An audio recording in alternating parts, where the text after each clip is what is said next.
Today include Rafael Schultz, CEO at BCP Labs, Aish Dadhich, founding partner and at the company Instato and Unamity Capital, Jorge Sebastiao, a board member. Today include Rafael Schultz, CEO at BCP Labs, Aish Dadhich, founding partner and at the company Instato and Unamity Capital, Jorge Sebastiao, a board member. Today include Rafael Schultz, CEO at BCP Labs, Aish Dadhich, founding partner and at the company Instato and Unamity Capital.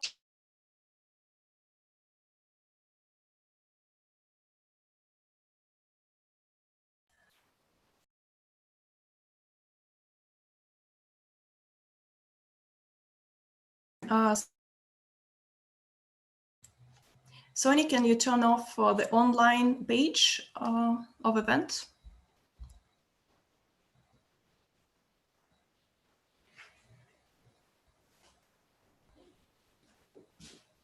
Sorry, it's done, yeah. Okay, thank you. Now we don't have any double voice. So, our other speakers also include Jonathan Son, investor, and Sony Mahanti, the regional director of our Singapore office, will introduce the panel and our questions for today's discussion. Thank you. Thank you, Nadia, for that introduction. Sorry about that technical glitch. Hello, everyone. Welcome to another episode of VCTV, LATOKEN's Venture Capital TV, where we connect investors, great speakers, and founders from the blockchain space on one platform for some great partnerships. So today we have keynote speakers and the team of Geeq who are back again on this VCTV to share some new ideas about their project. So today I'd like to start this session with our first speaker, Rafael, who is a CEO and founder. Sorry, Rafael, I couldn't pronounce your last name. Sorry about that, my apologies. Who's the CEO and the founder of Blockchain Punk Labs in Berlin. A little bit of background about Rafael. So he's been building biz dev teams for corporates and global payment processes. He co-founded the Dash Embassy in Germany and StarChain in Poland. As a member of Bundesverband Deutsche Startups, Berchan and Asian associations, Rafael educates startups, universities, and FIs. So over to you, Rafael. Please tell something more about yourself. Thank you. Rafael, you are on mute. Thank you, Sony, for the kind introduction. Yeah, so generally speaking, the Blockchain Punk Labs, what is Blockchain Punk Labs and what is our mission here in Berlin? So we try to connect new fintech ideas with blockchain, with traditional banking. So we want to drive the story and build a bridge between these two solutions. So normally we kicked off with Dash, for example, which was a cryptocurrency in the past. And then we are trying to integrate blockchain or cryptocurrencies into existing payment infrastructures. And we do this here in Berlin, but also in Middle East and as well in Southeast Asia. And I'm happy to deep dive with you later some nice examples also of investments running right now in that tough times. Excellent. Welcome to VCTV. So the next speaker we have is Jorge Sebastiao, who is a CTO, advisor, international speaker, with experience in blockchain, cybersecurity, AI, 5G, cloud computing, and many other things. And he's been a professional advisor in several innovative startups as well, using disruptive technologies. So, Jorge, welcome to VCTV for the first time. Please introduce yourself and go from there. Thank you. I am Jorge Sebastiao, Portuguese Canadian. Did my first 10 years in Canada, but the last 25 years has been around Europe, Middle East, and Asia. So during this time, we saw the massive disruption of IT technology from the point of view of having almost no connectivity, where today you can actually conduct a video call driving between Bahrain and Riyadh. And of course, definitely in the last 5 years, blockchain has been a major disruptor. So people are looking for advanced use cases, like in Dubai for smart cities, but also a lot of use cases in fintech. I'm working in a few of them and assisting them. Some of them Sony knows, Rafael knows as well. So we have a lot of common ground that we'll be able to share today and maybe enlighten our viewers for the short time we spend with them. Thank you. Excellent. Thank you, George. Thanks for that quick introduction. So next we have Ayush Tadich, who is a founding partner at Instato and Unanimity Capital. Welcome, Ayush, to our show for the first time. I know we've been talking, we've been in touch with each other for a long time now, and finally I managed to get to your time on our VCTV. Please start with a short introduction and bio about yourself and what the great stuff you're doing. Thank you. Over to you, Ayush. Thank you for this quick introduction, Sony. And hi, viewers. I'm Ayush. I'm co-founder at Instato. So, we are basically a reverse and a forward engineering, forward network of investors, where we have a network of investors through which, we invest in early to growth stage companies. Essentially the network includes HNIs, venture capitals, family funds, and we are essentially looking at anything north of $200,000 in terms of ticket size, across sectors, across geographies. We are essentially operational in Southeast Asia, India, Middle East, Luxembourg, US, to name a few. That's a quick introduction about us. Okay, great. Thank you, Ayush. Thanks for that quick introduction. So the next speaker we have is Jonathan Sun. So basically, born and raised in Silicon Valley. So he is a crypto trader and an investor of Bitcoin. He's a big fan of Bitcoin. So John, please help us with a quick introduction about yourself and your journey with cryptocurrency investment so far till date. Yeah, sure thing. Thanks for having me here. Real quick about me.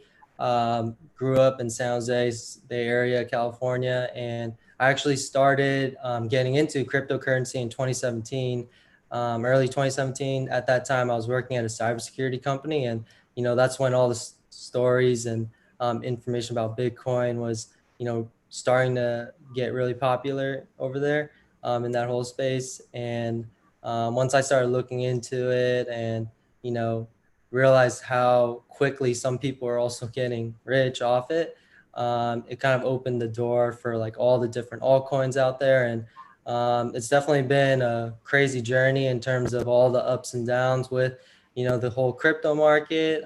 So definitely I'm excited for the next handful of years in blockchain space, and to see how much more it can do with how far it's already progressed. So yeah, that's a quick little intro about me. Excellent. Thank you, Jonathan. Thanks for that quick short intro. So okay, guys. Now let's move on to the real stuff. So I'll be asking each of you a question regarding the investments, because that's the whole focus of this session today. So we'd like to know what projects are eligible to get investments from VC right now during the situation. I'd like to start with Rafael first, because he started off first. So do you think what kind of investments are eligible? What kind of startups are eligible for investments from VCs right now? You're on mute, Rafael. Yeah, so we see two areas where, especially into the pandemic situation, solutions got like far more interesting and supportive for this kind of situation. So on one side, it's all about digitalization of legal papers. So in one of our ventures, and I'm also the co-founder of it, is StarChain, which is an entity in Poland. It's a startup in Poland. It's collaborating with the Polish Ministry of Digitalization. And they kicked the project off last year, but since the pandemic situation occurred, all eyes on that were like massively increased. And now we're having like lots of requests from investors, which are screening the market based on this solution, because now it makes sense. I cannot meet my lawyer. I cannot go to the court. How can I handle now a B2B transaction without seeing each other? And this is for sure, I think in all the countries, they're happening same projects where papers are digitalized. And blockchain makes absolutely sense to make a track, to archive, to see the history of all the documents. On the other hand, there is a big step forward for healthcare systems. So we see that there are there is an increase in digital meetings with your doctor. you're not allowed to go there, or maybe it's like not so important or not so dangerous, but you still need assistance. But what happens next? Who's sending your digital document for your medicine? Where are you ordering this medicine? So there is another project where we have a view on it and already invested. It's called Medslog. It is a software application platform for governments who are launching their tracking app and then want to link it with the existing healthcare system, and they still don't have this connecting dots, like the perfect API to connect it. So these two trends in our accelerator program we observe, and also all of our investment decisions are mainly focused on these use cases. Great, excellent. Thank you, Rafael, for those inputs. Same question, Ayush. So which projects do you think now eligible? Because you are into biotech, health tech, agri-tech, so many things. So just tell us what projects are eligible for VC investments. Sure. See, so Sonny, right now, there's a new wave of, new pandemic-driven projects which have recently come up, including things like collaborative technology, for that matter, that's running up and live, and has gotten a decent amount of traction from a lot of investors. Collaborative technology would typically include things like, so say, for example, Zoom has gotten some 3.2 million downloads in a week's time right after the pandemic. And, things of those sorts have gotten some real traction. Online gaming is one which is getting significant amount of traction. Blockchain coupled with supply chain, insurtech has gotten significant traction recently. We've gotten some great amount of traction, of course, like Rafael also mentioned, on the healthcare space, be it digital health, be it health tech, be it anything to do with biotechnology or life science, which could help with, things like coronavirus, for example, the corona pandemic, things to do with online SaaS models, the software as a solution models. These are a few spaces which are gaining a lot of traction. Coupled with the education, the offline, the remote learning, which is also a new way of, where people, whether that be for education purposes or that be for, people remotely working from their homes, for example. So there's a lot of traction there as well. So yeah, that's a new wave of sectors or a new wave of investment that we are specifically looking at right now. Absolutely, absolutely. Thanks for sharing those with us. Now we move to George with the same question. So George, because you've lived and worked in so many geographies, we'd like to know what kind of investments are happening in what projects, VC investments. George, you are on mute. Start by removing that. Yes. Actually, it's quite interesting because the span of my projects is probably even more wide than the ones that my colleagues have described. Yes, I do have a few of the projects that are in the new digitalization. For example, we have Chatelo, which is social media monetization. We have one called Danatech, which is into real estate tokenization. We have WeDo in UK, which is about wellness, to be able to monetize the coaches or the wellness coaches. But we also have very traditional projects, like one of them called Athena, which is about building a vault. So it's pretty much a physical building that is going to house gold, it's going to house heart, it's going to house valuable things like, for example, cryptocurrency keys, but with a high level of security. There's already several of these vaults operating across the world. There's a big one in Singapore, and there are several in Switzerland. Actually, they're under the Swiss mountains, the famous mountains that you used to ski, but they also serve a dual purpose because there were previous World War bunkers that got converted into useful projects. So the interesting aspect is that all the projects have very key elements that are in common. One is some of the new technology to take advantage of the challenges that we have today. But other ones are simply projects that are based on good foundations. And that really means that today people are looking at really a combination of projects. The combination of projects that are similar to unicorns that will scale very fast and will grow very rapidly. But there's a new generation of projects that are actually very important as well. And we tend to refer to them as either zebras or camels. Now, what makes these projects different than the unicorns is that they will grow maybe more modestly, but their business model is more stable and it is proven, and it has a combination of both investment and based on capitalization, but also based on some debt that gets amortized over a number of years, 5 years, 10 years. And this ratio creates a very sustainable model. It is also important to know that I've been here in the Middle East for over 25 years.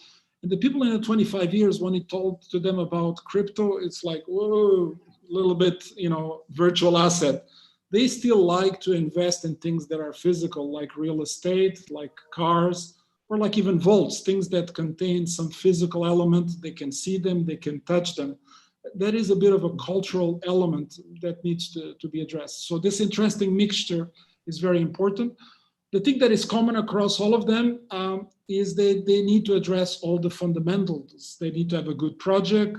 They need to solve a proper business problem. They need to have a good team that has the right skills to deliver the goods on the project. They have to have a right scalability to prove that they can acquire customers at a cost-effective way, and that the cost of acquiring those customers is not too expensive. So the kinds of questions that the investors are asking have really not changed. So the fundamentals for people to invest in those projects are the same. Oh, excellent. I mean, I really like those points. I mean, yes, George, you're absolutely spot on with those kind of points. So Jonathan, because you're an active trader and you also invest into altcoins. So what are you trading right now, or what altcoins are investing as a retail investor? Yeah, so definitely when it comes to day trading, usually for those ones, I'm either holding it just for a few days or like a few weeks max. In terms of like my long-term holdings, I'm really a big fan of like Chainlink, and Icon's another one. And the reasons why like I specifically invested in those and laddered in my investments is, one, they had a really clear vision in terms of what they're trying to do. And during the whole bear market over the past few years, they were really active on social media, whether it be Twitter or Reddit, and constantly posting updates like every week or two about, the things they're doing. And when I looked at that compared to like other crypto companies and saw that, the activity on social media has declined a lot for some of the other ones, it really just made me more confident. And, if you look today at the whole virus and the kind of impact it had on the world, I think the one positive, so to say, or bright side to it is that it really has sped up the importance and, in a way, popularity of blockchain and cryptocurrency, where more people are becoming curious as to what Bitcoin is, what it means to like have digital tokens. And as our governments continue to just print out more and more money, I think that's where people are becoming more curious and aren't, they're not dumb in a way. They know what's out there, and it's still a great opportunity in my opinion, especially for day trading, with all the altcoins just popping like 20 to 50% in a day or two. It's been really fun ride so far during the past few months. Great. Thank you. So yeah, so we have a retail investor. Good, great points. So we just have 10 more minutes before you move to the team of Geeq. I just have to ask this question, because we talk about investments. What happens after the startups get investment? How should they navigating through this pandemic? Okay, fine, we got the investment. What's next? I'd like to start with Ayush. So what is your advice, that one advice you have for the startups once you give them the funding? How should they structure themselves? Currently, the way things are, I guess it's really important for them to go back to the drawing board, understand what are their marketing costs, if they could just cut down on those and, just sustain and survive and retain their existing customer base. That is going to be the most important activity.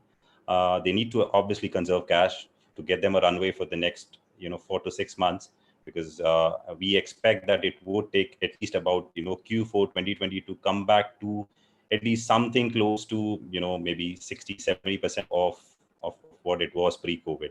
And, and obviously need to take maybe few harsh decisions on if they need to, cut down on the salary structures of, their high paid management salaries and stuff like that, because that's going to be really crucial at this point in time.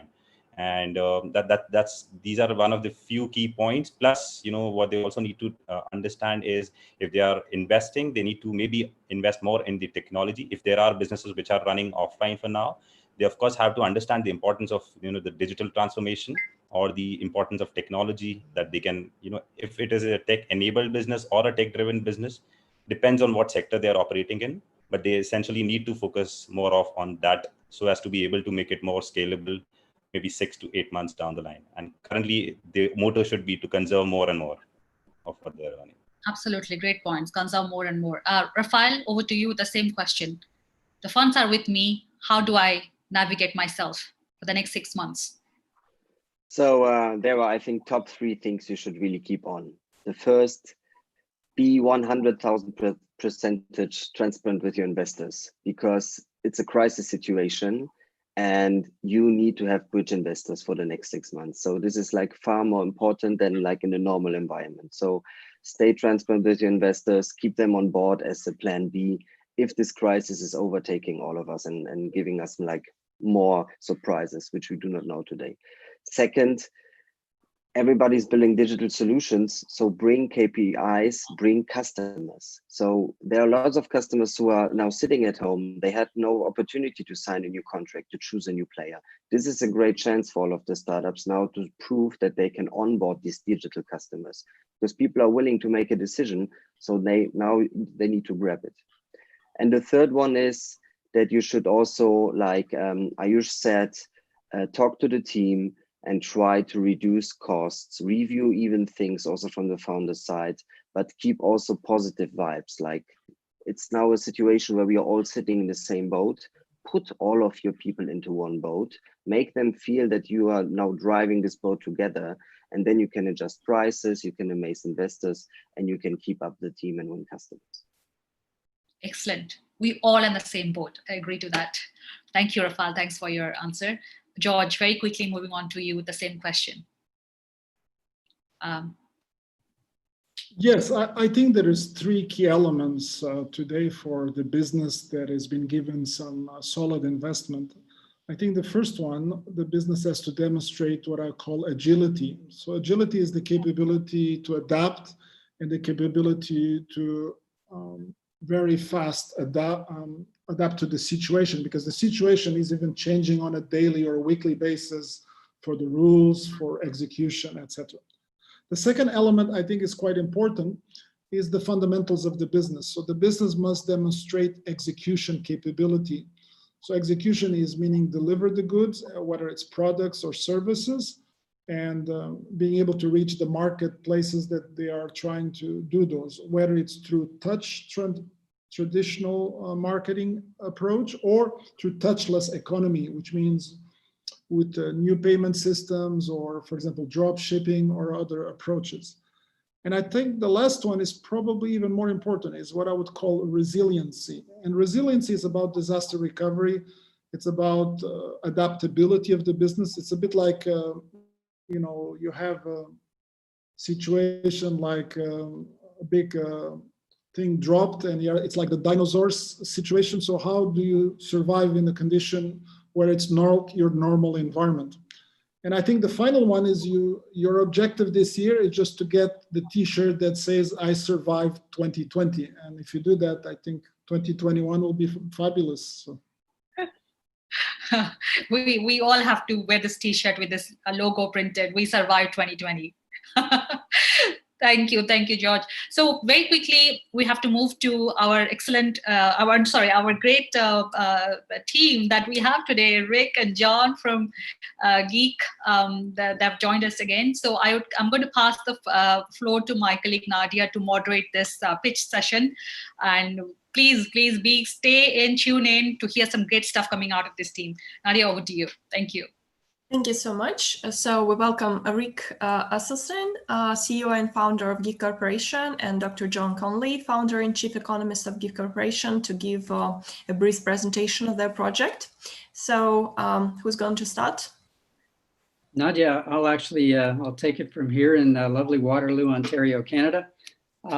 First of all, thanks, Sunny, for organizing and the invitation to come back and present proof of honesty. I also wanted to thank the speakers. Those were tremendous insights, and certainly a lot of things hit home as we continue to navigate what we're doing. So what I thought I'd do is I'm just going to give a quick overview and maybe update as to what Geeq Corporation is all about. And then what I'll do is John, I'll toss it over to you. So again, basically, my name is Rick Asselstine. I'm CEO of Waterloo, Ontario-based, Waterloo, Canada-based Geeq Corporation. Partnered with John back in around 2017 when I read an article that he'd written after spending a sabbatical at Microsoft, where I think, John, you read 80 white papers or something like that on the state of the nation, and I think you were dissatisfied with basically what you were discovering around crypto, around blockchain, some of the challenges.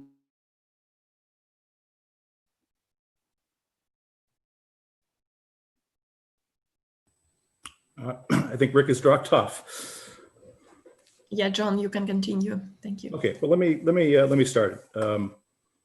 Well, thanks again for having me. That's it's very nice, and as Rick said, the insights you guys gave are really interesting and worth taking to heart. We've, I think, tried to abide by a lot of those, sort of intuited those. We survived the crypto winter, and hopefully we'll also survive COVID. All right, so let me, I guess the way to start is, what is blockchain? That's sort of the question that is worth answering. To me, blockchain is just a data service. It's a data service that has some special features, but at root, it's just a data service. It's not magic. What it gives you, if it's done well, are things like immutability. It's decentralized. It's non-deniable. It's trustless, and it's uncensorable. But all of these really fundamentally depend upon the security model. So if it's not secure, if you can't trust the consensus mechanism, then you don't get any of that. It's just recording data, and you hope that it's good and not manipulated. So that was sort of my starting point. And so as Rick said, when I was on sabbatical at Microsoft Research, I got interested in this because I'm a game theorist. Also, I've done some work in telecom and ICT before. And as I read these new protocols that were coming out and tried to learn about Bitcoin and Ethereum and so forth, I just really wasn't satisfied with the game theory for several reasons. So just let me, I don't want to be too much of a nerd because after all, I'm a geek. But let me just give sort of a fundamental idea of why the game theory is really troublesome. So first of all, the basic equilibrium concept that's used in basically every blockchain I'm really aware of, maybe a couple exceptions, is Nash equilibrium. And that's a very weak kind of equilibrium because Nash simply says that if everybody does a certain strategy, I should continue to do my strategy. So it's only proof against unilateral deviation. Well, it's not proof against coalitional deviations. In fact, even dominant strategy is not proof against coalitional deviations. So let me ask you, are there coalitions in blockchain nodes? Pretty much, right? The mining pools are really exactly what a coalition is. It's a group of agents that come together. So if you don't have a guarantee against coalitional deviation, you don't really have any guarantee that's relevant to the real world. So first of all, you can't just have Nash. You've got to have something stronger. Okay, so that's sort of a academic point. How is that relevant? So let me give you, there's another problem. Other problem is that even if you had a stronger equilibrium concept, what if there are many equilibrium? And in fact, we know that there are many equilibrium. In the case of proof of work and proof of stake, in fact, almost anything's in equilibrium. So just to make it real, here's an example. Let's imagine that all the Bitcoin nodes except me, we're going to decide that, well, 6.25 Bitcoins per block is not enough. Let's go on strike. Let's give ourselves a raise. We'll start writing 50 Bitcoins per block as our pay. All right, so I'm a node. What do? Do I say, forget that, it's not a protocol? Why would I do that? I accept it, right? So I could have 50 coins. I could have new protocol elements, could basically be a hard fork, anything you like. And the statement is that, well, they would never do that because then everybody would lose confidence in Bitcoin. Well, would they? You know, that doesn't seem unreasonable. Times are hard. You get 50 Bitcoins instead of 6.25. Doesn't hurt me. You know, I'm not losing any money out of my accounts. You're doing things honestly. So it's far from clear that that would cause a crash in Bitcoin price. And so that's another equilibrium. And if you have 6 or 7 days, I can give you as many as you like. So anything's in equilibrium. There's really no stability there. So what you really want is a mechanism that not only is coalition proof, but also has only a single coalition proof equilibrium. That's the challenge. And that's something that we don't see anyplace because it's hard. Okay, so that's sort of the game theory aspect. The other problem with the security models is they're fundamentally based in cost. So obviously proof of work is based in cost. It's burning money. The reason that you hope you've got security is that we've invested billions of dollars in these ASICs and billions of dollars in electricity, and it's too expensive to behave dishonestly. So you can do the math, and that actually turns out it's not that expensive for a lot of reasons, but let's just take that as read. Proof of stake is even more troublesome because in proof of stake, how do I get you to stake? Well, I've got to give you rewards in some way. Maybe I give you mining rewards, or perhaps I give you fees, whatever it happens to be. The amount of stake I'm willing to make is clearly just the present value of those rewards, less the cost of validating your network. So the more work you put on me, the less I'll stake because I got to pay for that, right? So easy peasy, calculate the present value. That's the most stake you're going to get. I've looked at projects, you know, even ones that have, you know, really big ones, maybe $30 million of stake is all you can expect. It's not a very strong security guarantee. So it's sort of like putting a $1 lock on a $100 bill. You know, it's just not really good math, or paying the guards at Fort Knox minimum wage. You know, if you got something valuable, you got to pay them. You got to make sure that they're not bribable. So, all right, so those are sort of the problems that we see coming in. So the security models are based upon spending money, and it's both too much because it generates a fundamental cost in the validation network. It's also too little because it just means I'm a little bit more expensive to turn dishonest. You know, I have a price, maybe modestly high, but it's simply a price. So we're counting on money as the deterrent. And so that's sort of fundamentally weak. All right, so what do we do? All right, there's a even deeper problem, and this is sort of where we start. The deeper problem is that in consensus protocols, effectively, whatever the nodes say is true is true. If the majority of the nodes say that this is a valid block, I could go and look at that block and say it's not. You know, you've done the math wrong. You've got the signature incorrect. Okay, now what? You know, there's no court. There's nothing I can do. Do I just walk away from my tokens? I could do that. There's nothing I can do, you know. So you hope, you know, if 51% start a fork and say this is the right fork, and they take all of the coins that have not moved for 5 years and redistribute them because we don't like concentrated wealth, okay, maybe that's okay. We know it's wrong. But if 50 or 60% say it's true, protocol says, well, that's the longest fork, and that's therefore the truth in some sense. So really, the protocols say if the majority say red is blue, red is blue. All right, so that's our starting point. So what do? So we build from a different foundation. So we're not trying to build locks that are more expensive or locks that are more difficult to penetrate. Building walls is ultimately, we think, a defeating technology, a self-defeating technology, because somebody can always get a bigger gun. You know, it's a race of cannon versus fortress. So instead, let's just assume the barbarians are already behind the wall. All right, so they're among us, and we're not going to try to keep them out. We know that they're going to get through somehow. It's just a matter of how long they're going to take to get through. And so we want people to be able to protect themselves despite the fact that the barbarians are behind the gate. All right, so how do we do that? So that's where we get to proof of honesty.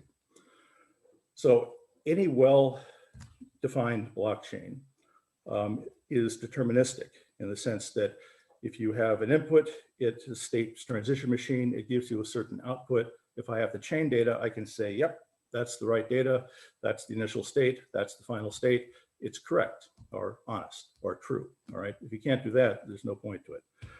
All right, so you have the state transition machine, you can identify truth, and so that's where we leverage. We say that I, as a user, will go to a node and say, prove to me that you're honest. And that's done by giving Merkle proofs that show that you've kept consistent chains and maybe making a query about particular transactions I'm interested in. So details are there, which I'm not going to go into, but effectively, I ask you to prove to me that you're honest. You send me data, I can then do the math, not me literally, but my client can do the math, but I can do the math and say, yep, that's correct, or no, you're dishonest, right? So I can prove that to myself. And if you're presenting a view of the chain, it's either correct or it's not correct.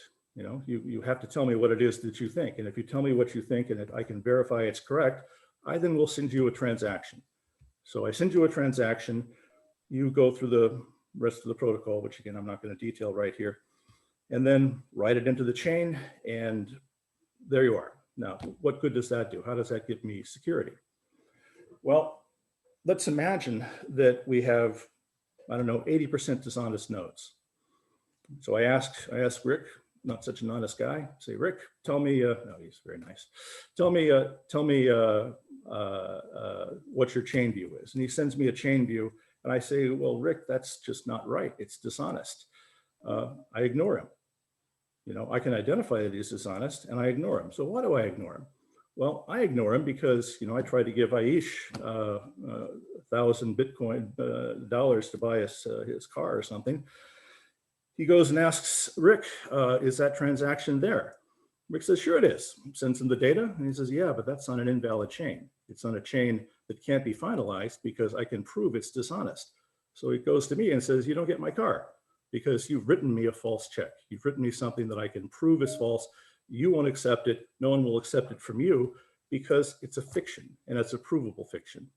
So it's just like if I were to write on a napkin and crayon, I own Rick's house, and I went and tried to sell it through my real estate agent, I'd be laughed at because everybody can prove that it's false. So the only thing that's valuable is something which is provably true, right? And so I've put the onus of security on the user at the edge who actually has an interest in making sure that it's true, instead of on nodes who have an interest in stealing tokens or doing whatever else is their private interests. Okay, so that's the fundamental of how it works. And a way I like to think of it is this.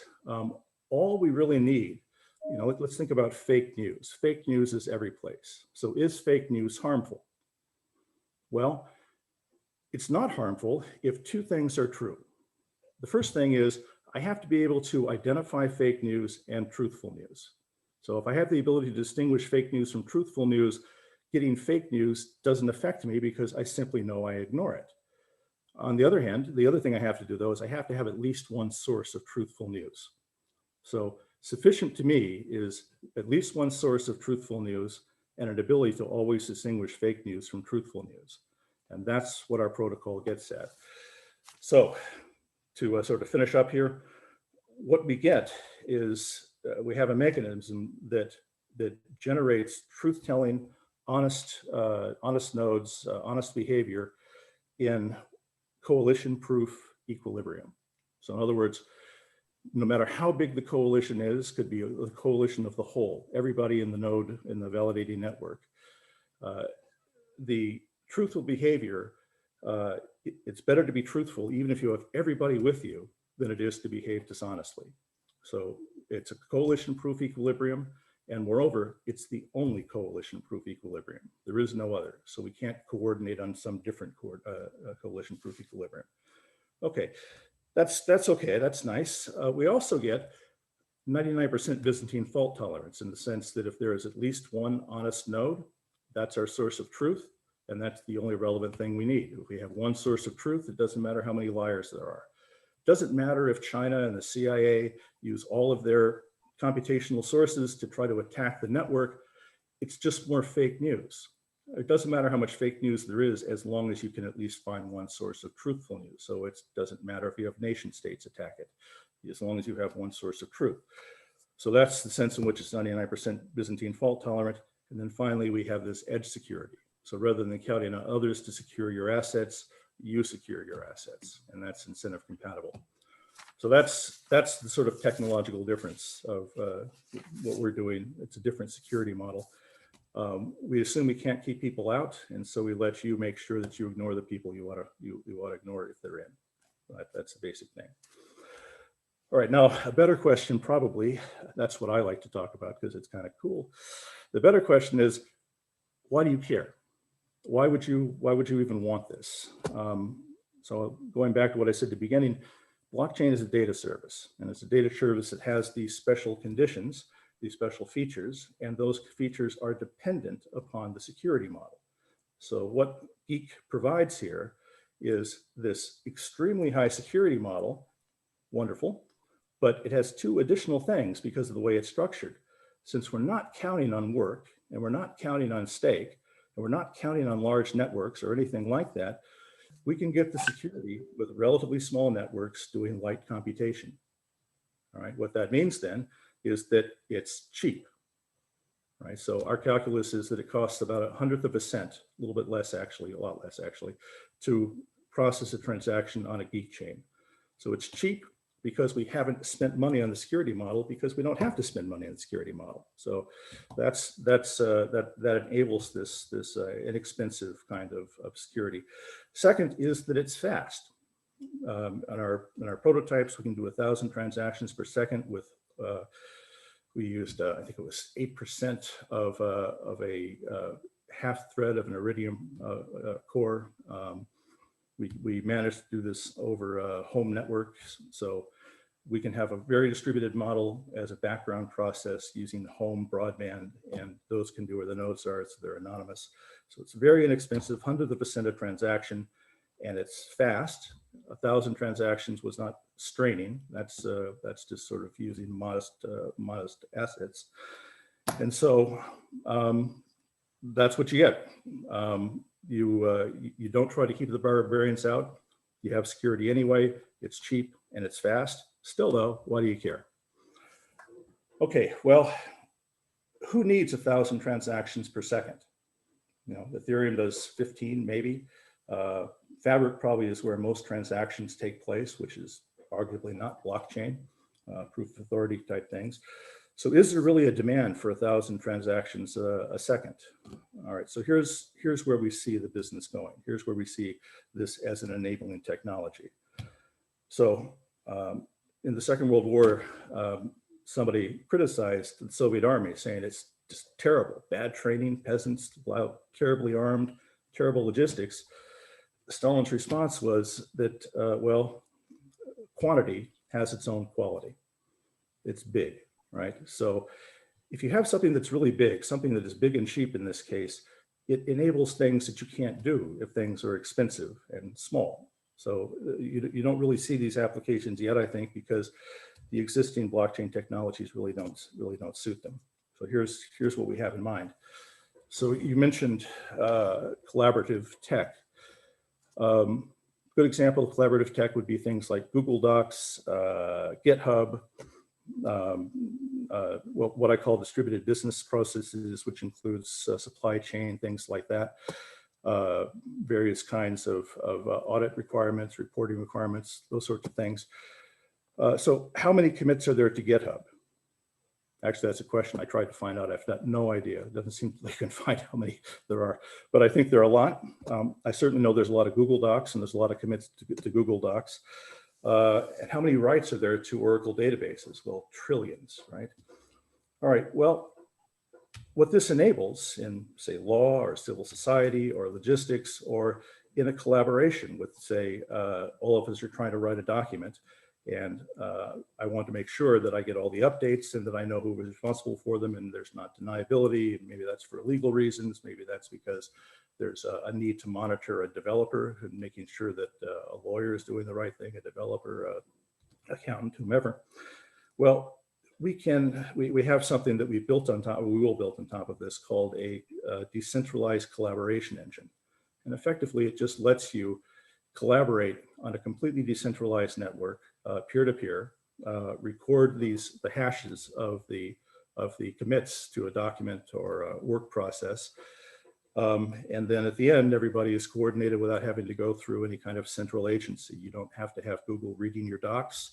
You don't have to worry that GitHub may exclude you if you're from the wrong country, because you never go through a central place. And you can do this because the blockchain is the source of consistency. It's the source of truth. You know exactly what was said, and you can tell if you have what you are supposed to have. So that's a thing that takes, you know, a document might have 100 commits, all right? We can do it for a penny. You know, if it's going to cost you 70 cents a commit, like Ethereum, you simply can't do that. All right, so that's basically that's more or less the pitch. We've got security, it's cheap, it's scalable, and it opens up these kinds of brand new applications that can only be done on something which is cheap and scalable. And I won't talk about the rest. We also, by the way, have a multi-chain architecture, so 1,000 is not enough. We can get you as many as you like by replicating chains. And I'll stop there. Great. Thank you, John. I mean, I really get it now. So very clear about the technology. So Rick, do you have anything to add on to that, or can we move to our speakers for some question and answer session right now? Actually, just a couple of things really quickly. I think that the point that I wanted to make, and John, absolutely wonderful job as always, is that from a sort of scaling perspective, and that's where we are right now. We've gone through the the traditional seed stuff. We're in post seed right now. We're doing the token raise, ends July 31st. We're doing a modest equity raise, but I think coming back to some of the points that the speakers made, it's all about the fundamentals. Can you get to adoption? And I think that that's where what we've done is, as opposed to creating this layer of technology, what we're doing is we're building on it, as John points out, so that we can get to, say 1 billion commits or these types of things. And when you run the math, it's a fundamentally good business. And that's, that's what we're trying to build. So I guess that's the main commercial point. And so what I think with the talent that we have here, we'll step aside and let folks ask some questions. Great. Thank you, Rick. Rafael, I saw you noting down some points. I'd like to go with you first. Like, what questions do you have for the team? Yeah, thanks for the pitch, guys. I see there is lots of know-how, and I was amazed by the informations. But I would like to break it down to an elevator pitch situation. Please tell me, what's the biggest pain you solve? Okay, I guess there's perhaps a disagreement about that. To me, it's the security. The blockchain, as I see it, is just not secure. It's only secure until somebody decides it's not secure. It just takes a little bit more money than people are spending now. To me, that's the deal breaker. If you don't have security, there's no reason to have blockchain.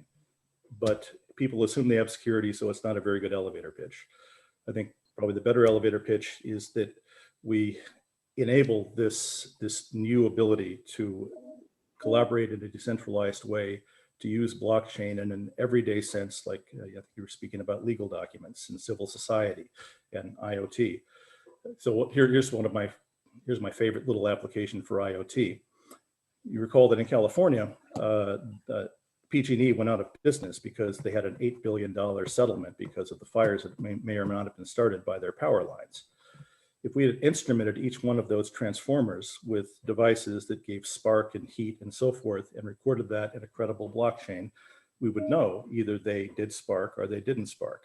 And we can record an IoT device minutely recording for $50 a year. So if you have 10,000 transformers, it's relatively cheap, and it can save you from $8 billion worth of liability. And that extends to all kinds of applications and all kinds of fields, industry, medical. Did you get the morphine drip you should have gotten from your doctor? Is there medical malpractice? On and on it goes. And it only works if you have something you can trust, and something that is cheap, and something that scales.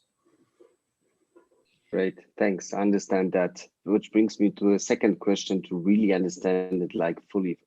What was your initial pain when you came up with the idea to build that? Like there was like a certain problem you said like, damn, I need to solve this. What was this in your view when you started the project?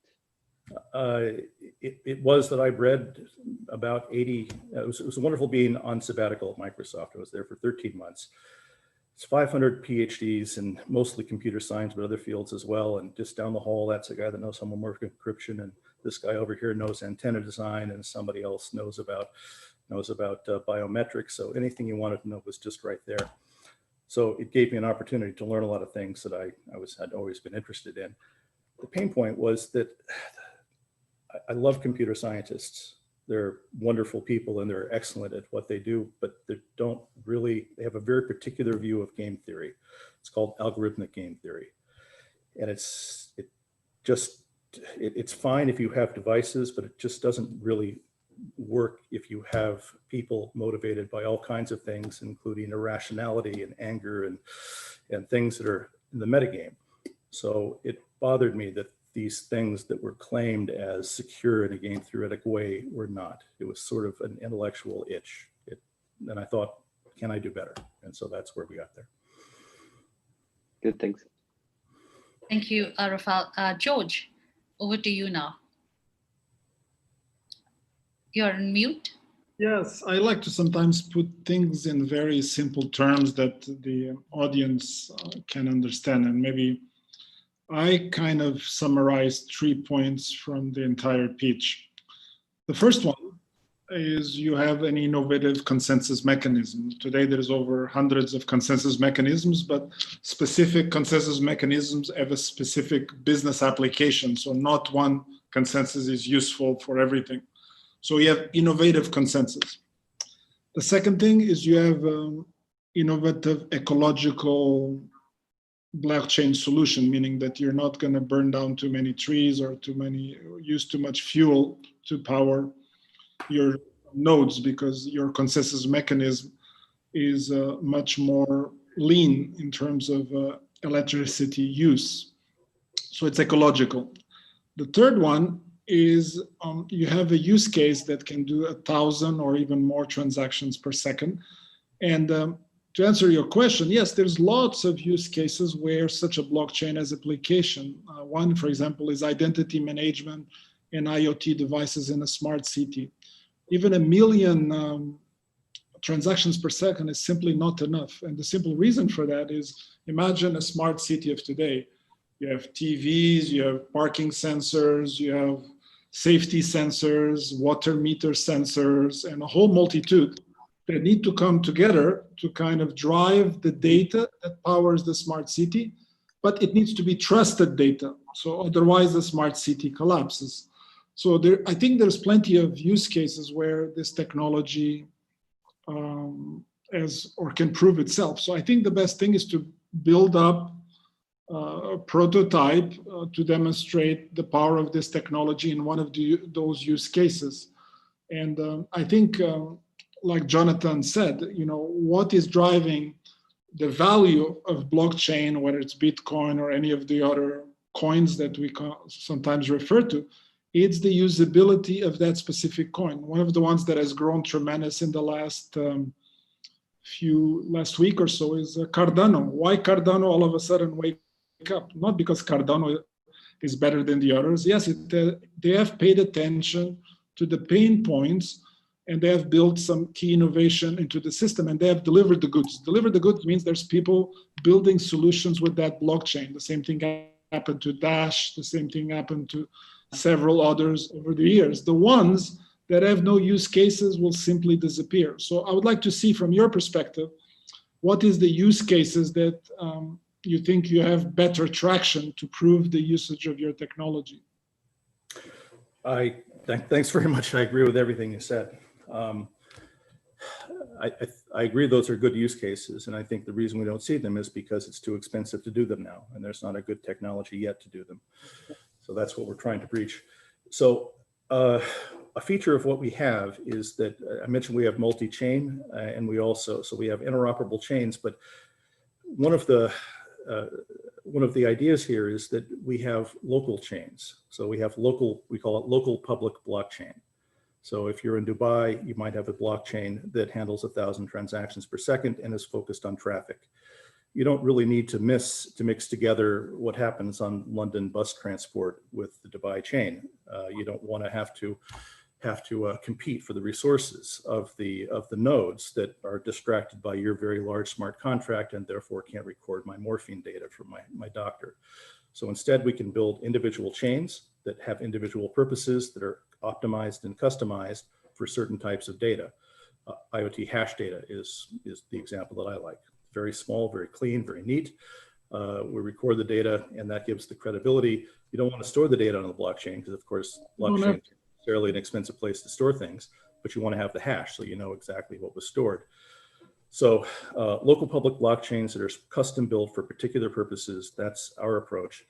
And we're also in the plan is to, we want people to build on us certainly, and we're trying to build an ecosystem, but we also want to hit the ground running with sort of the low-hanging fruit.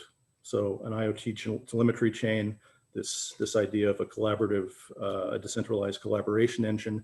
These things are applications where you could simply plug in what you have through an API, and you can go ahead and use GitHub and just have an API that does the back end to make sure that everything is properly documented and so forth.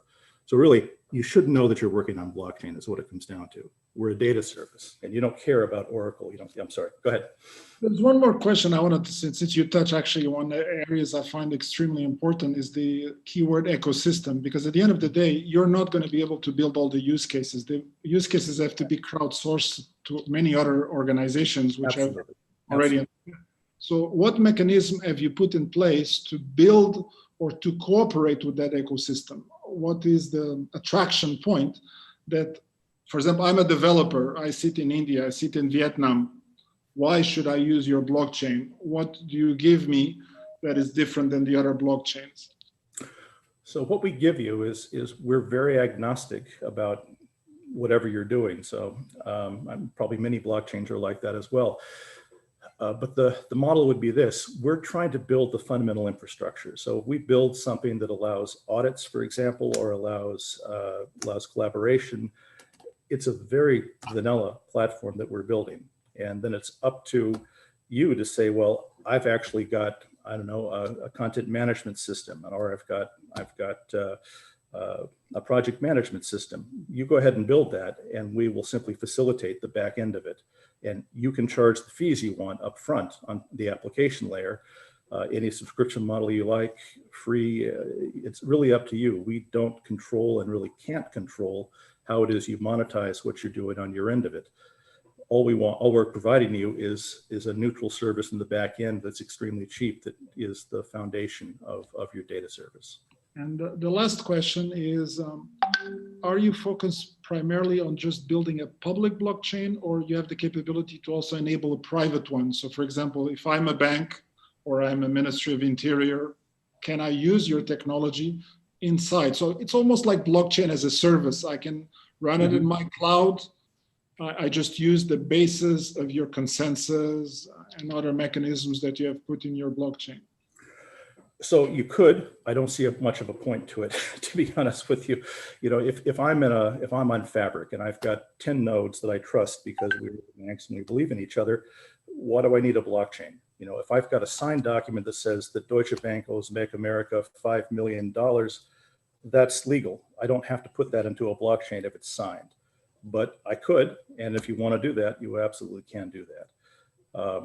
So there may be applications I simply am not clever enough to think about. But yeah, it could certainly be run privately. You could certainly have the nodes fixed and given some sort of authority.